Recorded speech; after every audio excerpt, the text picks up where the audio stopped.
And tonight on the Daily Wrap, new shocking details on the now former House Speaker Denny Hastert indictment. Could he be part of a larger crime? A controversial provision of the Patriot Act is set to expire at 12:01 Monday morning. Will Rand Paul filibuster the House again? Another Draw Muhammad cartoon contest kicks off tonight in Phoenix, where visitors have been told to arrive armed. And what was Marco Rubio doing in Las Vegas with a cast member from Pawn Stars? We've got all that, plus potluck and yay and nay. This is the Daily Wrap, live from New York City.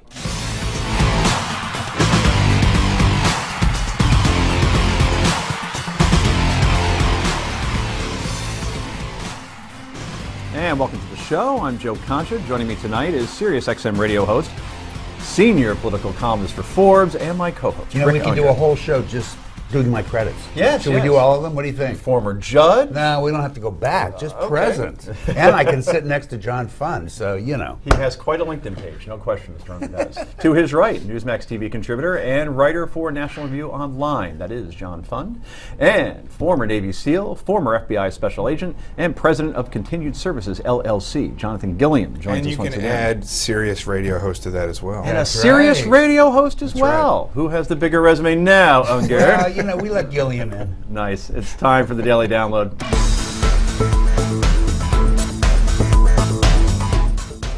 And we begin tonight with explosive new details about why former House Speaker Denny Hastert has been indicted for allegedly evading federal bank laws. Sources tell the Los Angeles Times that Hastert agreed to pay $3.5 million in hush money to a man in which he had a sexual relationship with back when Hastert was a high school teacher and a wrestling coach. Hastert, the longest-serving Republican Speaker of the House, has not responded to requests for comment. Prosecutors say Hastert had structured the withdrawal of cash to evade the requirement that banks report cash transactions over $10,000. He's accused of lying to the FBI about the withdrawals. So, this indictment obviously sent shockwaves, Mr. Unger. Are you surprised, given that he never was a guy known to have a bad reputation? You may disagree with him politically, but this came out of nowhere. Yeah, I mean, you're always surprised when something like this happens. And by the way, I want to make sure credit goes where it's due. It was actually a couple writers at the Chicago Tribune who originally spoke to a federal officer and got the information, and all the papers have gone with it since. Look, you know, what's going to be fascinating about this, or what's fascinating to me, it's somewhat unusual to see charges like this in what's basically an extortion case, the way we're being told, and not see the other side of it. So my question, in other words, whoever extorted him. Individual A. Yeah, also Individual A also broke the law, if these allegations are correct. So I'm kind of wondering at this point that the whole Individual A thing could be the result of whoever that individual is having already pled, acknowledged it, and we're not being told that, and made an agreement that he wouldn't be named at this point. Wow. So it may well be that we've got somebody else involved here who's already given up. Yeah, John, I was about to say that obviously this is clearly blackmail. The payments weren't made, as far as we could tell, while he was Speaker of the House. No. It was done afterwards. Quite frankly, as Speaker, he probably couldn't afford these kind of payments. That's what becoming a lobbyist allows you to do. Right. Pay $3.5 million in hush money. It's true that this fellow, who apparently alleges abuse 30-odd years ago, it's true that he probably went to federal authorities and probably got immunity. But for the taxes, I mean, if this guy is getting $50,000 in cash every 6 weeks. No, I understand. But I want to know, immunity, yes, maybe for the extortion. I think this fellow should still suffer tax consequences. You mean him? Every $50,000 every 6 weeks? Right. I doubt that he reported that. That's true. I see what you're saying. By the way, great irony here. The law that Denny Hastert is being charged with is the result of Denny Hastert's work in Congress. He pushed through the Patriot Act. This is something that came from the Patriot Act. This is probably another part of the Patriot Act that should be revisited and adjusted. Maybe so. Jonathan, your reaction? Well, you know, when I read this, I'm just not sure if it, you know, blackmail, if that's just the word that we're using, or if that's the word that the authorities are using, because there's a difference between blackmail or extortion and a payoff. Now that's Well, blackmail is where he's actually a crime is actually being committed against him, saying if you don't pay me this money, I'm going to start talking. Whereas a payoff would have been where he decided, I don't want this out, so I'm going to pay this guy to be quiet. Sounds like a distinction without a difference. Well, and it gets even One's a crazier crime. when you put One's a crime for one guy, maybe. one's a crime for the other. You can be sure this is what he argues. He argues, well, this was just a settlement because I was going to sue him. However, it won't work. It is extortion. If you get to its most technical, meaning it's extortion because of the elements of that, and there's no way it's not a crime.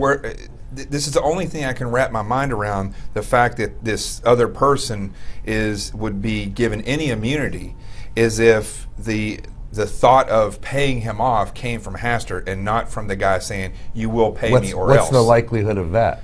Well, if he didn't want his career to be ruined for some what whatever career? reason. And by the way, why would it be ruined if the guy wasn't saying he wasn't going to talk? I mean, look, people clearly. do all kinds, not just career, but personal reasons. Yeah. You know, there may be. But if the guy didn't so- come to him and say either pay up or I'm going to talk about Yeah. this, Even why if- would he have volunteered if it was the a, money? If it was a payoff, though, and he was the I way he think- withdrew the money, that's going to. I think it's fair to say we're going to learn more about this because this is a man who's 73 years old.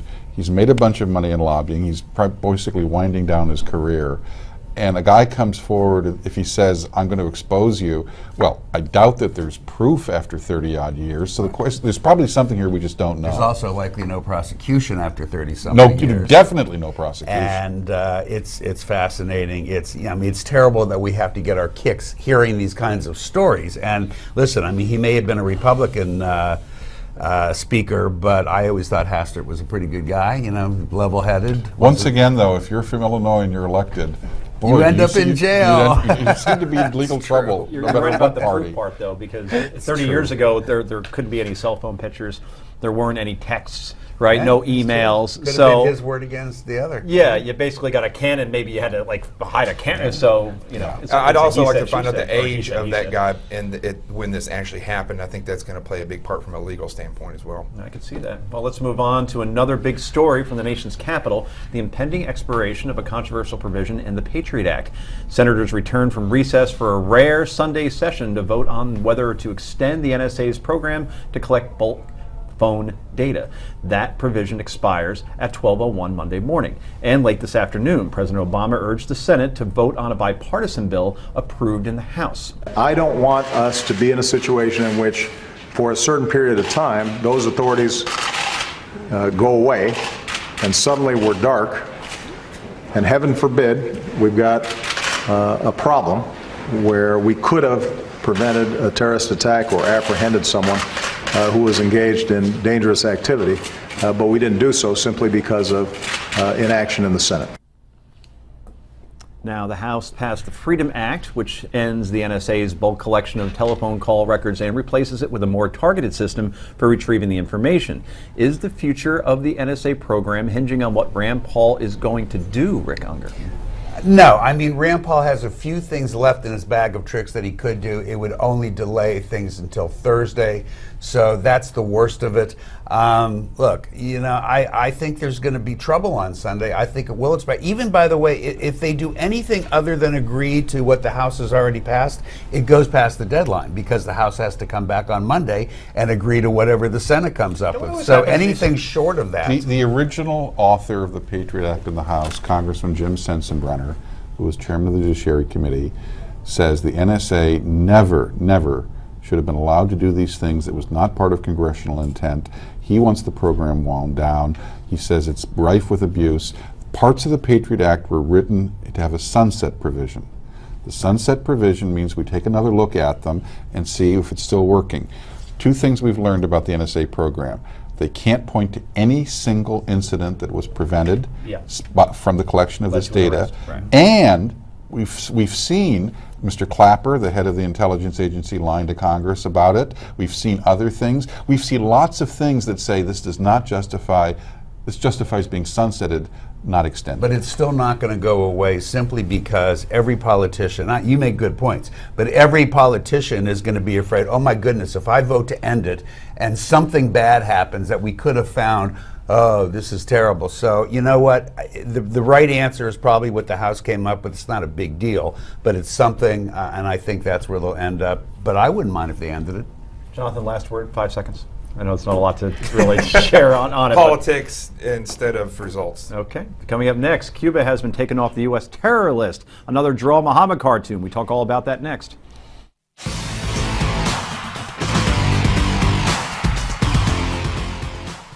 And welcome back to The Wrap. Well, Republicans are blasting the Obama administration for taking Cuba off the State Department's blacklist of countries that sponsor terrorism.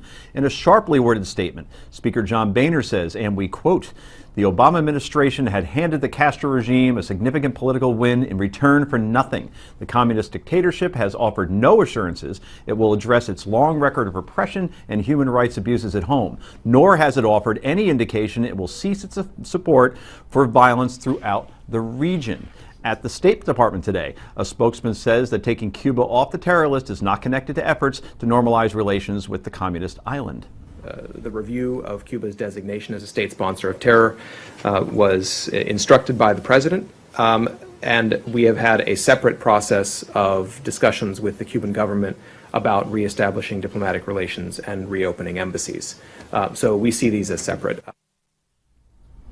Now, meanwhile, Jeb Bush, a likely 2016 candidate, said the move was further evidence that the president is more interested in, quote, capitulating to our adversaries than in confronting them. You may remember, President Obama joked about Cuba just a few weeks ago at the White House Correspondents' Dinner. Look at my Cuba policy. The Castro brothers are here tonight. Welcome to America, amigos. ¿Qué pasa? What? It's the Castros from Texas? Oh. Hi, Joaquin. Hi, Julian. Well, Speaker Boehner says this is a win for the Castro brothers. Is he right, John Fund? Cuba may have ended state-sponsored terrorism and support for terrorism, but largely because it now controls Venezuela. The Cuban secret police basically call the shots in Venezuela with the Chavista government there. Venezuela is certainly still a problem in the region. And just ask the Colombians, who are some of our closest allies. The Venezuelans are continuing to try to subvert them. So to say that Cuba should no longer be on the list is a distinction without a difference, because the Cubans basically run the Venezuelan secret police and military. Is John Boehner right in the sense where we continue to seemingly negotiate with rogue nations like Iran or Cuba, and we give up our leverage without asking for anything in return? In other words, what did the U.S. get here for taking them off of this list? We got about 42 political prisoners released a little early, I think. I'm still waiting for the rest of the deliverables. I don't see any. We're getting a lot more. Look, you know, the speaker, I think, embarrasses himself when he makes a speech like that and he starts talking about that they're fomenting violence in the region. No, they aren't, and they haven't in I don't know how many years. Venezuelan proxies they are. Yeah, you know what? First of all, that's not the region, and secondly, it's not. South America is not exactly off the coast of Florida. So again, a distinction without a difference. I guess you could say they're fomenting it in somewhere. It's just not what he said. But even worse, it's so silly. If you believe in our system, if you believe in free enterprise, what better way to make the point in Cuba than to give them a dose of it? We're going to get a lot back in terms of trade, in terms of relationships. It is so time to do this. But even worse, when he says things like that, and when Jeb Bush says things like that, all they're doing is saying, you know, we're from such an old generation, that had this big problem with Cuba because there were missiles put in there once by the Soviets that don't exist anymore. It's ridiculous. We should have changed this policy a long time ago. We're finally doing it. It's a darn good thing, if for no other reason than I can finally get the cigars I like. Well, that's one positive out of this, Jonathan. I think that they're focusing too much on this terror thing and not enough on the intelligence. I mean, Cuba is one of the biggest collectors of intel of the United States that there is. I mean, they're high on the list, and they not only collect information for themselves, but really they do it for a lot of the other communist countries out there. And you know, I was in Venezuela a year ago and doing a protection detail, and I got detained by some of their intel guys, and I'm here to tell you that they're well trained. It's no joke what they're doing. Would you have taken them off the terror list if you were running the show? I would seriously be looking at what we're gaining versus what we're, where Rick says we're gaining stuff versus the threat from the intelligence part of the House. Okay, well, let's switch now to a developing story out of Phoenix. Increased police security is on hand for an anti-Muslim protest outside of a local mosque tonight. The protest will include a Draw Muhammad contest, they're getting big these days, similar to the one held in Texas earlier this month, where 2 ISIS-inspired men were shot and killed after opening fire on police. Here's the organizer of tonight's rally and a man who's organizing a counter-rally. If we don't counter that message that, hey, a lot of us in Arizona don't believe that, then the world will think that about Arizona. All right, guys, quickly, do you agree with holding these sort of drawing Muhammad contests, and are they only inviting violence when they tell the people that are attending to come armed? I got in a lot of trouble with the Pamela Geller thing from First Amendment, Point of view. Yeah, and listen, I defended the First Amendment, and I believe that people should be able to say and do what they want. But I think 2 things: one, personal responsibility. You don't have to go out and harass people that may not be a part of any terrorist thing, to get your point across. And 2, if you are going to do something like this, it's just completely reckless. You need to make sure that the public is secure, and that's what nobody does during these Because they things. want it to happen. Rick, are we going to see trouble tonight, you think? You probably will, because the organizers telling people to come with their guns and be ready. Look, I actually saw that gentleman who's leading the anti-protest earlier and heard his full comments, and he put it so well. He said, look, I believe deeply in the First Amendment, acknowledge their right to do this, and then he said, but I also believe in good judgment, good taste, and good sense. And he put it beautifully. Jonathan, last word? I wish the PR component of this wasn't present. It's obvious that the organizers of this are after PR for whatever purposes, and their message is drowned out by their desire for showmanship. Yeah, well, there'll certainly be a lot of Also PR around well this put. tonight if something bad happens, that's for sure. Coming up next, will Hillary run or hide from President Obama's economic record? And we'll talk about Bill's big win at a charity fundraiser. Don't go anywhere.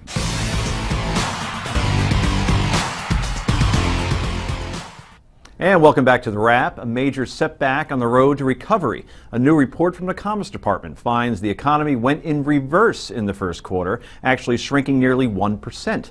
The harsh winter is getting big chunk of the blame for that. And while the nation's unemployment rate is at 5.4%, not bad, workers are not seeing meaningful improvements in their paychecks. Month to month, pay increases have been paltry. And year over year, workers have only seen wage increases of about 2%. Critics on the right point out this is a sign the Obama recovery remains weak. Will Hillary Clinton be able to run on the Obama economy? And before you answer, it's impressive that the unemployment rate is down to 5.4%, 71 straight months of job growth. Okay, I'm just giving you all the things you read in the left-wing blog. That sounds pretty good to run on. There's some good stuff. I mean, here's the truth of the matter. It came as no shock that the revision would be downward and we'd see what we saw in first quarter. I think most economists would tell you that they expect a pretty healthy bump in the second. You had a lot of things going on in the first. In addition to the weather, as you noted, you had a port strike going on, which has a bigger impact than people realize. The good news was we saw, I think, a 1.5% increase in consumer spending in that first quarter. I'll say this, Shovels, probably. Yeah, no doubt. If we don't see some nice movement in the second quarter, and particularly the third quarter, there's a lot of reason for concern. But I think we'll see that. John, I guess the better news for Democrats is that this was Q1 2015 and not 2016. In 2008, John McCain couldn't have been dealt a worse hand. In September, the economy completely imploded, and whoever the incumbent was, or incumbent, as far as the nominee, he was doomed no matter who it was. So I guess there's time for it to recover, but I guess, do you see it continue to kind of, the only word I hear is stalled or no momentum, or are we going to go in a The positive new direction? normal doesn't look good. The United States has grown an average 3.5% a year, including depressions, ever since it became a country. We're now seen to be stuck at about 2% growth a year. That's a big difference. Now, the 5.4% unemployment sounds good, but if the labor participation rate, the percentage of people in the country who work, were the same today as it was in 2008, you know what the unemployment rate would be? Almost 10. Digits, yeah. Yeah, that's Almost true. 10. So we are a smaller, less productive economy than we otherwise would be, and the unemployment rate masks our weakness, doesn't amplify it. Why don't you think whether it be the Obama administration or Hillary Clinton, maybe we don't really hear much from her, but when we do, that the stock market is at insane levels right now. Yeah, record so is the highs. printing of the Federal Reserve Board. Look, Obama made a decision which is very unusual for a Democrat. He decided he was going to reward equity holders rather than do policies that would create jobs for average Americans. So if you own stock, and you tend to be wealthier if you own stock, you've been out like a bandit because the Fed has flooded the zone with money. There's nothing but free It's money a around. very It's true. unusual policy for a Democratic president. Jonathan, won't they run out of money at some point? Well, that's my worry, is that over the next year, again, with polls and with these numbers that can be skewed here and there. You love polls. And with the printing of this money, that things are going to look much better than they really are. That's my fear, is that they're going to continue to drive this narrative that things are getting better. And then, if we do get a Republican president in office, then the reality of where we're at will actually come to fruition. That's going to be a problem. I hate to have to second my very conservative friend right here to my right, but what John said is correct. I mean, the market has been largely driven by inexpensive money. What's going to be interesting is I think that the chairwoman of the Federal Reserve has boxed herself into a position where she's going to have to raise interest rates by the end of this year. When that happens, if that happens, now we're going to get a real test on the stock market. And you better hope, if you're in the market, that corporate profits are looking okay as we go into that time period. Corporate profits in this latest go-round were not all that thrilling. They weren't terrible, but they weren't all that thrilling. They've been much better in the preceding quarters.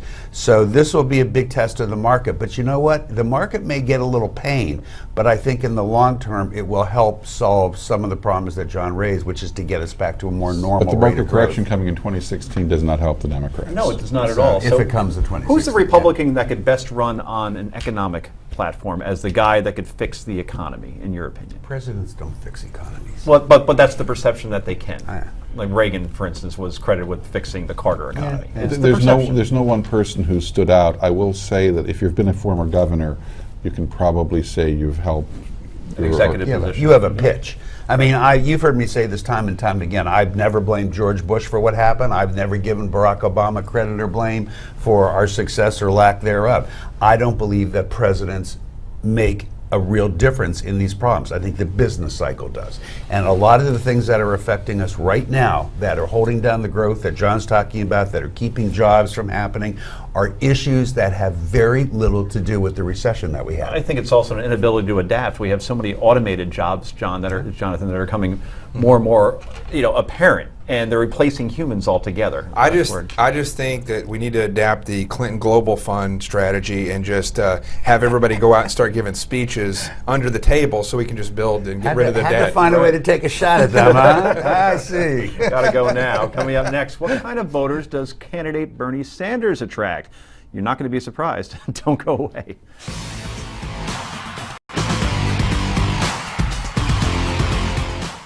Welcome back to the Daily Wrap. Well, Hillary Clinton may have more company in the so-called fight for the Democratic nomination. Sources tell Politico that former Rhode Island Governor Lincoln Chafee, wow, look at that, will make his candidacy official next week. And former Maryland Governor Martin O'Malley is expected to announce this weekend.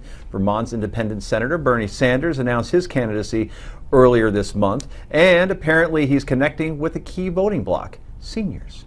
Your time is over for avoiding taxes. You're going to have to start paying your fair share of taxes.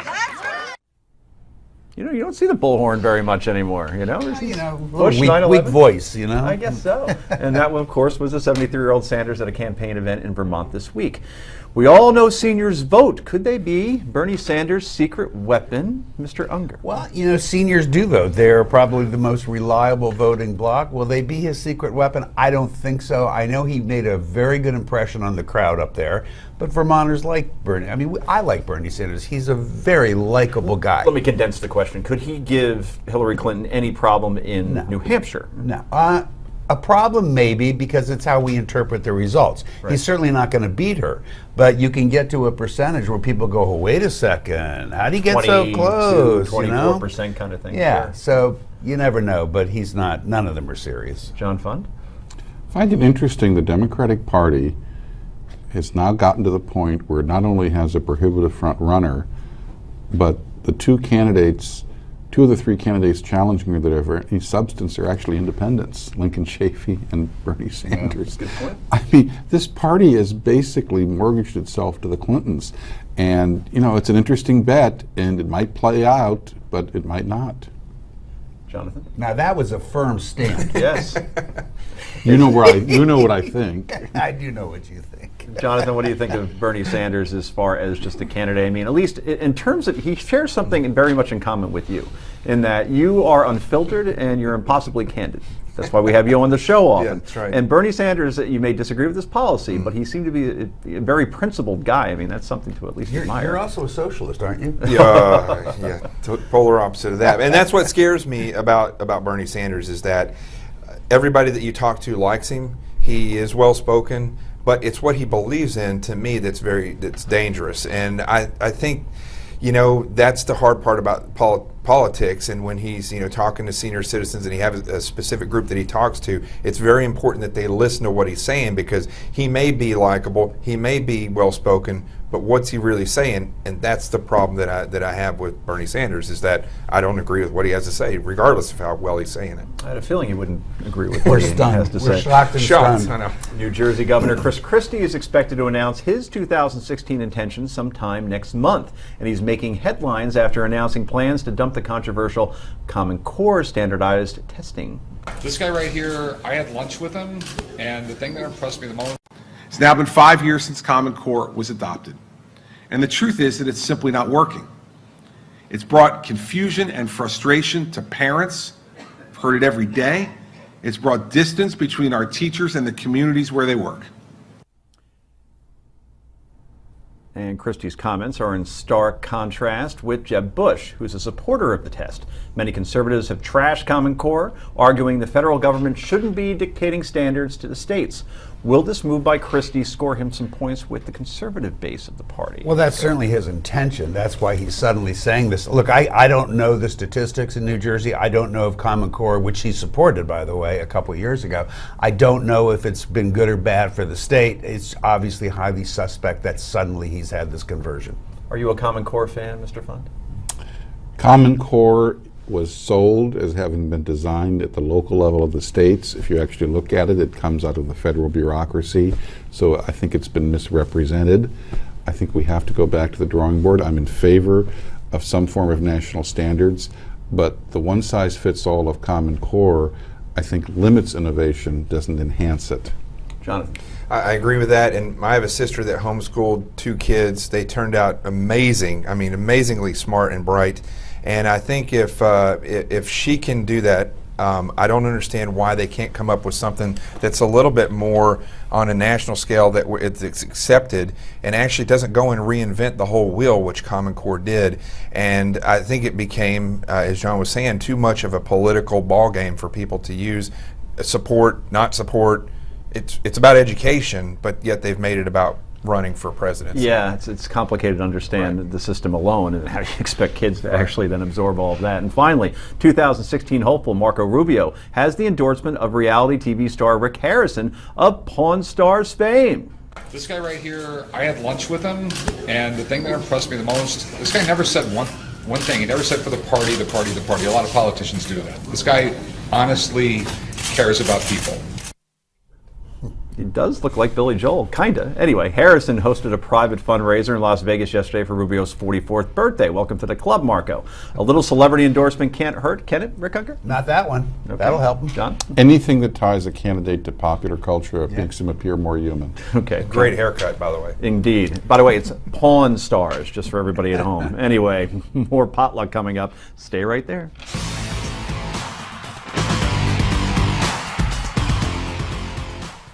And welcome back to the Daily Wrap. It's potluck time. This is part of the show. We go around the table, share our favorite stories of the day. Mr. Fund, you have the floor. I just got back from a very interesting trip to Europe. Last year I went to Ukraine just about the time that the Russians had invaded Crimea. I wanted to go back and see how the slow war, that they call it, there is going in the eastern provinces around Donetsk on the Russian border. Went up as close as I could to the border, and through binoculars I saw the little green men These are the Russian soldiers wearing camouflage uniforms with no insignia, so they can have plausible deniability. I interviewed a couple of Russian defectors. These are Russian soldiers who left their unit because they said they had been fooled into saying they were protecting Russia. They didn't buy into the fact they should be invading Ukraine. They were told a cover story if they were caught, which is it happened by accident, or they were just on vacation. And this just goes to show how much Putin is willing to subvert Ukraine and keep it weak and away from the West, but also try to cover his tracks with what sounds to us like implausible propaganda, which far too many people in the region buy. The Russians are spending millions and millions of dollars trying to convince the world in that region that Ukraine is run by a bunch of neo-fascists. And it is having its effect on Ukraine's ability to get investment and loans.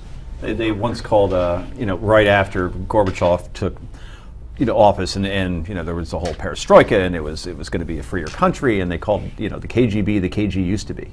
But it appears to be back in full force with Putin running the show, and just today you get word of one of his adversaries being poisoned and now is on the verge of death. And this is after an ally of that adversary was gunned down right near the Kremlin. You continue to believe in these bizarre coincidences. These are clearly provocations put forth by the West, obviously to make the Russian government look bad. You cannot, under any circumstances, believe that the peace-loving Russian people. I mean, look, the Euro Song Contest, where Sweden barely beat out Russia. I watched it in Europe Live. It's a fun, kitschy thing with 40 countries involved. The Russian song was called 1 Million Voices for Peace, and it was very nice lyrics. And I was watching with some very hard-bitten, cynical journalists, and one said, well, let's see. If they have 1 million voices for peace in Russia, what do the other 142 million people think? Yeah, there's a lot of others. So how do you think this all plays out as far as Russia, Ukraine, and it seems to be total apathy as far as the West is concerned? That story has kind of been buried. I think the only leverage we have is to add people to the Magnitsky list. This is the list of 32 people who were involved in the death of a Russian lawyer, human rights lawyer, a few years ago. We finally got some people on sanctions list. It hurts them with their investments overseas and their ability to travel to the West. I think we should be targeting Russian oligarchs and Russian officials that support Putin in office. I think that's the only way we can put pressure on them. Otherwise, Putin is slowly but surely winning the geopolitical war. I have a question for you. You mentioned you were in the Ukraine last year and you were just back there this year. How much change did you see in how life was for people who lived there in that period of time? Oh, in Kiev and the major cities, there's not much change. You'd never know there's a conflict. However, the economy is slowing down. The ruble, the Ukrainian currency has collapsed vis-a-vis the Western currency. There's no new investment. They're rolling over loans. They're basically Greece without the kind of Western loans that have been poured into that country. So Russia's goal is not to conquer Ukraine; it's to keep it weak, and they are winning that battle. They're basically going to starve them into submission. Starve them into being docile and moving away from the West. Interesting. What did you get? You actually got to talk to someone what you call the little green men? Well, there were a couple of defectors, people who decided that they weren't going to stay with the Russian troops. Did they tell you anything about some of the violence that's happened there? That plane that was shot down, that the Russians continue to deny they did it? The Russians have made alliances with all kinds of extremist factions all over the world. Many of these people have sent gunmen and mercenaries into Ukraine. It's not just Russian troops, it's people from all over the world. Cuba. So the Ukraine is basically a proving ground for, I think, all of the thugs of Europe who want to get Russian money to do Russia's bidding. And it's a very dangerous incubator for fanaticism. And do they end up throwing in the towel, the Ukrainians? No. The Ukrainians are doing the best they can with what they have. But think about this. Here we are, 2 years into this crisis, and the United States won't send even small arms to the Ukrainians. Won't even sell them small arms. Why won't we? We don't want to antagonize the Russians. Because we don't want to get involved in the region. Can't we do that secretly, though? in some level. Well, you know, that didn't seem to work out well in Iran 30 years ago. It With didn't the seem to whole work out country. well in Libya a couple years ago. In fact, Secretary of State Hillary Clinton may have to answer for some of that. I don't think they want to try that again. Okay, let's erase the last 30 word seconds of this Benghazi show. comes to Anyway, when we come back, it's time for Yay or Nay. Don't go anywhere. This is the Daily Wrap.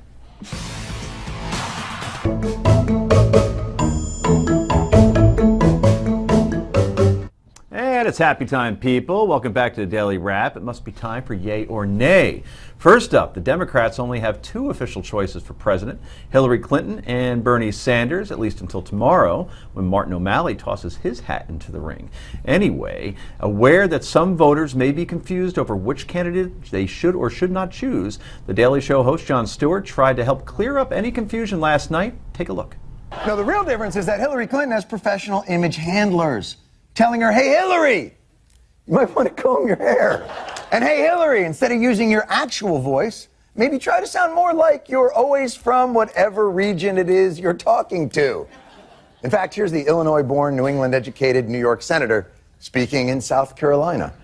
I'm aware I may not be the youngest candidate in this race, but I have one big advantage. I've been coloring my hair for years.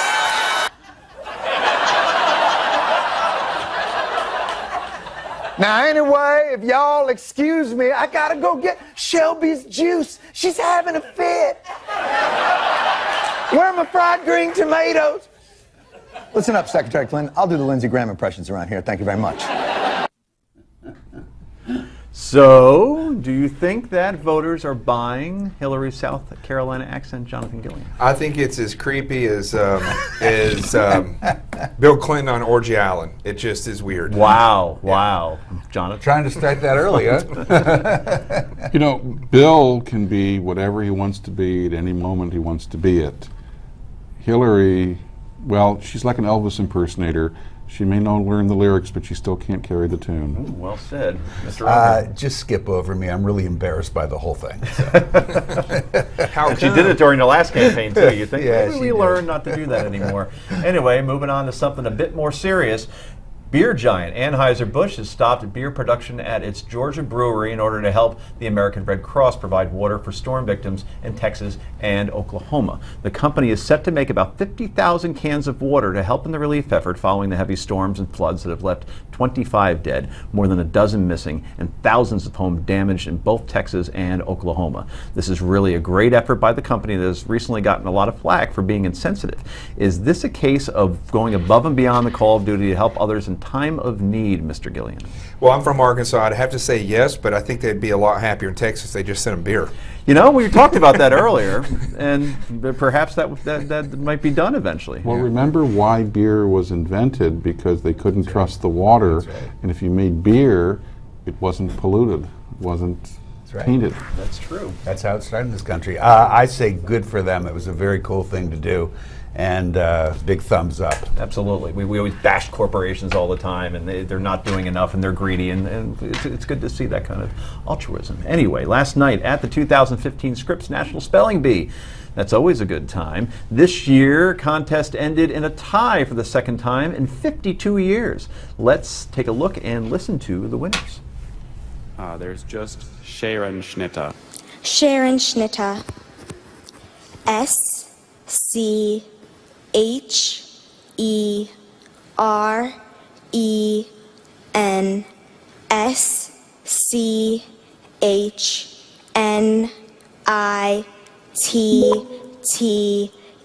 Sharon Schnitter. Correct. Nunatak. Nunatak. Nunatak. Nunatak. Nunatak. Correct. Vanya Gunkel, you are the 92nd amazing champions of the Scripps National Spelling Bee. Congratulations. Okay, so forget spelling those words for a moment. Have you ever heard of those words in your life? You know what? I was going to say, can any of you tell me what that word means? Schnitten, whatever the heck I can, it but was. I'm not going to. Okay. It's German, but the thing is, I mean, we ran out of English words. We got to go to German words. I mean, that's impressive. Never heard of it. It's impressive how much better these kids were than previous spelling bee winners. I mean, this is a level of proficiency and memorization that's awesome, beyond You awesome. spell proficiency. P-R-O-F, yes, I-C-I-E-N-C. Okay, just wanted to put the guy on the spot. You did a good job. Anyway, panel, great job. I know we have a happy hour to get to. Yeah, it's Friday, baby. That's true. So we thank you for being here. Thank you, Mr. Fun, Mr. Gilliam. Got it. Appreciate it. Thank you for joining us. I'm Joe Concha. Newsmax Prime with J.D. Hayworth. That's next.